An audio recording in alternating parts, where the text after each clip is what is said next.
Stretching and trying to improve our range of motion with inflammatory arthritis can be a really tricky battle. For me, when I was first diagnosed with ankylosing spondylitis, I was so stiff and tight that I was trying to stretch to loosen up really as quickly as I could. So I was really forcing stretches like a traditional yoga stretch.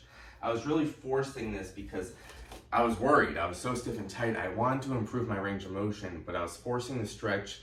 And what AS, what inflammatory arthritis does not like, is forcing things too quickly and progressing too quickly. And what I really realized was I need to start with the most mild range of motion, focused, slow controlled, because for me, other joints were affected when I tried to really stretch things. So again, when I was stretching my hamstrings, I would always look for the stretch here, which was really tight, but I would always feel it in the low back because the structures of my body were not prepared for that type of, that torque, that force, and that's something we want to think about with AS. We need to loosen up, but we have to do so in a controlled way. So let me show you some tips that really helped me. First, I wanted to break down the muscles to really focus on what I was trying to stretch. So for the hamstring, the back of the leg, what I like to do, elevate a foot, and you're going to elevate this at a different range. If this is too tight, you would start lower with the little small elevation. I would elevate a foot, maybe hold on to something for balance. You can hold on to a chair at your side here. But once you feel a gentle stretch in this leg, you might feel this right away. Just holding this here, I feel the hamstring. And I would hold this for 30 seconds, and I would work this over time. But what I didn't want to do is I don't want to hold this where I'm wincing in pain and I'm really loading the hamstring. What this does to me is I feel this in the low back, I feel this in different structures. I'm not upright anymore, I'm now rounded. But the forceful stretch never helped me. It never helped my range of motion. What helped me was mild range, 30 seconds, really focused, not affecting other joints. And I would switch sides here. One side might be a lot tighter than the other, so I would make sure I do both sides. And I started to break down muscles so I could really get into a good stretch, but focused on the mild range of motion, especially at first. Now over time, it's fine to load muscles and stretch them a little more vigorously, but in the beginning, what really helped me was breaking this down and really that mild range of motion so I could stretch comfortably. No one wants to stretch with a grimace on their face. It's not comfortable, it's not sustainable, but also I find that it's hard to increase the range of motion when we're really stiff and tight. We really need to start with that mild range of motion. So I would say start with 2 rounds of 30 seconds. Once you find that mild stretch, if you don't feel this right away, you can lean forward gently, but keeping a flat back. 30-second hold, 2 sets of 30 seconds. Then you can see, all right, maybe I try that once or twice a week. And you can see, all right, this is becoming a lot easier. Now, the second tip is early on in your stretching journey, we want to find the most comfortable range of motion.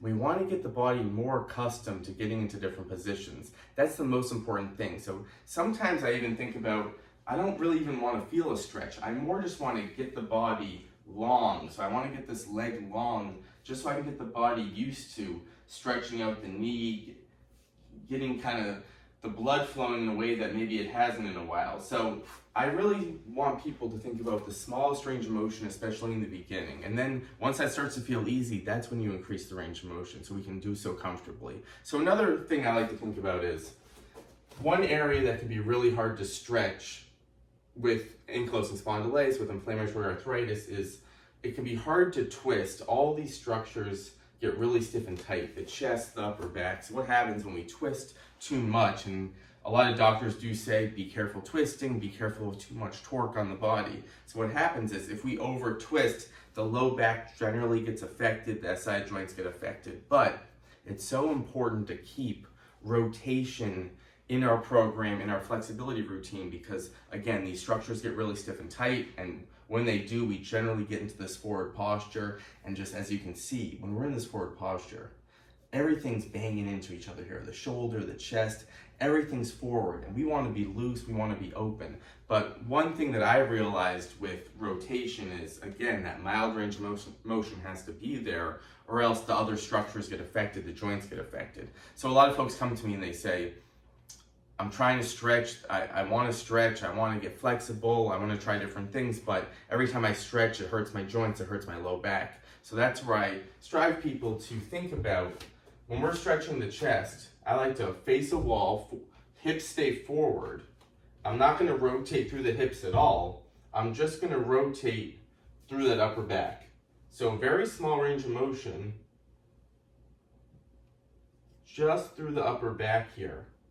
And I'm really glued in, so I'm not rotating, because that's where I feel that low back SI joint really uncomfortable. I'm just moving through the thoracic spine, through the chest. And some folks, this is challenging because it's so tight here that even this causes some shoulder pain. So I strive people to really start with a smaller range of motion.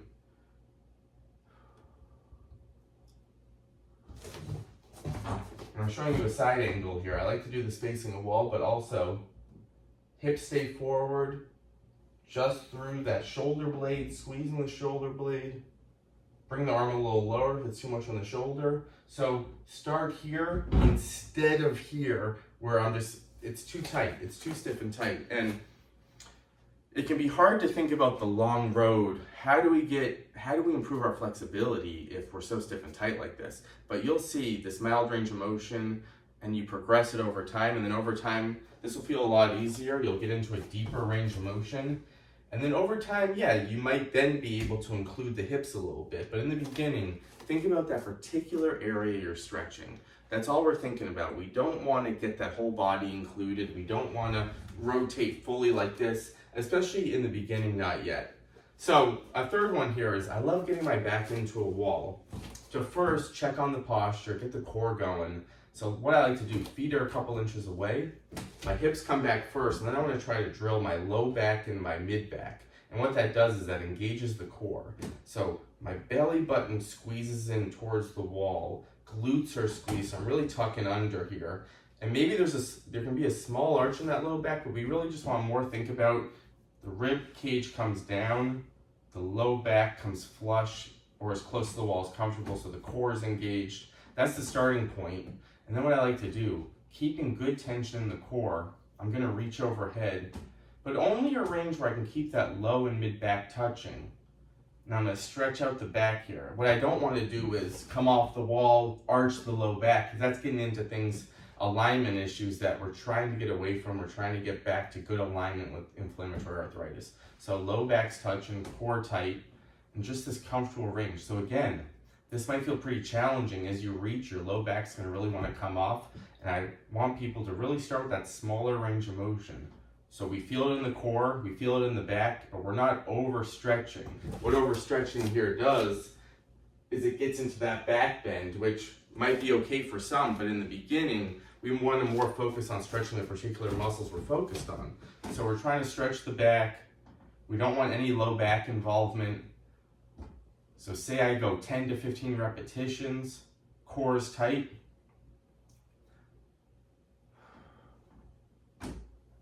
So always start with that mild range of motion. Also, it's okay to do a 15-second hold. It's okay to do a couple repetitions.